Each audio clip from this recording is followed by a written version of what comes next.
Welcome to another episode of the Mobycon Academy Spotlight sessions, where we shine the light on the hidden heroes of the Dutch transportation system.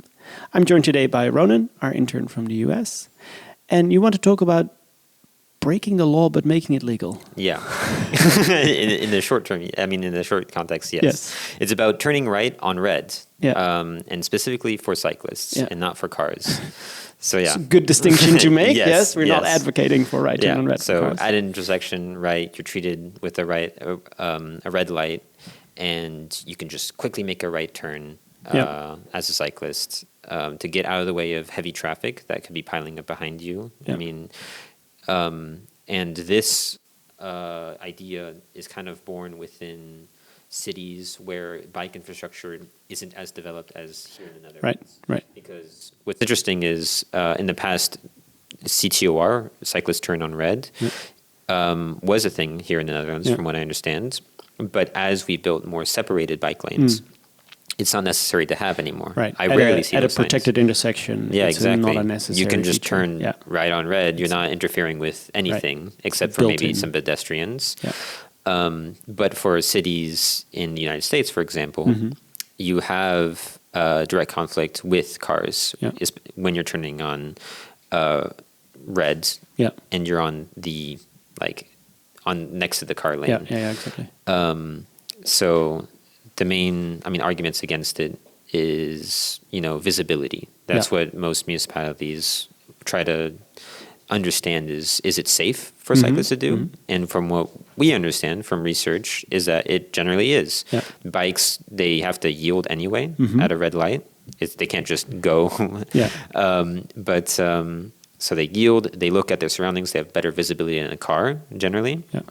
And if they determine that it's safe, they can turn on red. Scoot around the corner. Scoot around. And is this ubiquitous in the Netherlands? Is it everywhere? Or you said it's no longer at the protected intersections, but where there's still signals at non-protected intersections. Does it require anything from the municipality? It requires, I believe, a sign that'll say in the Netherlands. It's in Dutch. It'll say that you can turn red here. In other countries in Europe, they have it's kind of like a yield sign with a bike logo on it and the direction that you can go on red. Yeah. So in France, they actually even experiment with going straight, left, and right, depending on which way the arrows are going, which is quite interesting. And that's becoming very prevalent in France, actually. Yeah. In the US, it's an interesting case where turning on red is legal for all traffic users on a national scale. And then states have... Which is objectively a really bad idea. Yes, objectively is really bad idea. Very dangerous for pedestrians, as in cars with the A-beams, it's very hard to see pedestrians on that corner. And many accidents are made crashes are done from this. So, So currently it's legal in a lot of the US for both cars and bikes to turn on red. Exactly. That is shifting a little bit, right? There is some understanding in the major metropolis that this is really, really bad, and this needs to be addressed. So I think Washington, D.C. has banned it within their jurisdiction. But you are advocating for, sure, let's ban it for cars, but let's keep allowing it for bikes. For cyclists, right? Yes. As long as there are no protected intersections in the U.S. or protected bike lanes. Yeah. I think it's important for cyclists to be able to maneuver out of the way of cars in a safe manner. Yeah. And I think CTOR can provide that alleviance, that ability for cyclists to turn and get out of the way in a safe manner. Yeah. And I guess a lot of people already do this, right? A lot of people that are do confident illegally. Illegally. Which then gives them the image of the scofflaw cyclist breaking the law, running a red light when there's clearly a sign that says no right turn on red if it's not legal.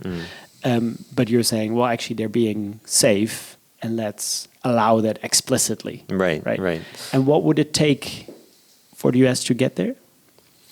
This is what you said about the sign. I really like that, is that the sign is also used as as allowing the cyclist to use it, so it's making it legal, but it's also acting as a marketing device for other road users to understand this isn't illegal, what they're doing. It's actually the law, and they're allowed to do it. Because people in cars or all road users sometimes get like very angry, especially when they think you're doing something illegal. So it's very important to have this kind of sign, not only for the cyclists, but also for cars and car users to understand that what they're doing is safe, it's legal, and it allows them to understand that this is something that can be done, and that now they can anticipate it in future intersections or in future conflicts. Yeah. So as hopefully the right turn on red for cars gets banned, they're putting in new signage. Yes. And you're saying, well, actually, while you're putting in that new signage, just add a little sign at the bottom that says cyclist exempt. Yeah, exactly. I think signage is necessary. Also, there's arguments for adding it within, like, the driver's test, the knowledge test, adding a simple question, right, of can cyclists turn on red and cars not? It's about awareness for all road users. So I think that's, implementing it by adding the signs, making it legal, but also a marketing campaign for it would be beneficial. And this is an emerging problem, right? Because currently it is legal, and probably not a lot of motorists would get angry if a cyclist runs a red light to turn right, because they're like, well, I'm going to do the same. Yeah, exactly. But once they get stopped, then we should be allowing that. That is good insight. And so that would help for safety for the cyclist and legalize the current behavior. But it also is good for momentum, right? You talked on an earlier podcast about the detector loops. Right. For the inertia of like the cyclist, of course they have to yield, and that's the law. They can't just go full. Right. So pedestrian crossing will still have right of way. The thing is that, I'm arguing that cyclists can do this and cars can't, because cyclists have better visibility. They're going slower. And if a crash were to occur with a pedestrian, a conflict, it's not nearly as deadly as a car. No, not even close. So it's a no-brainer in terms of safety, in terms of efficiency for traffic, comfort for the cyclist, and comfort for the cyclists.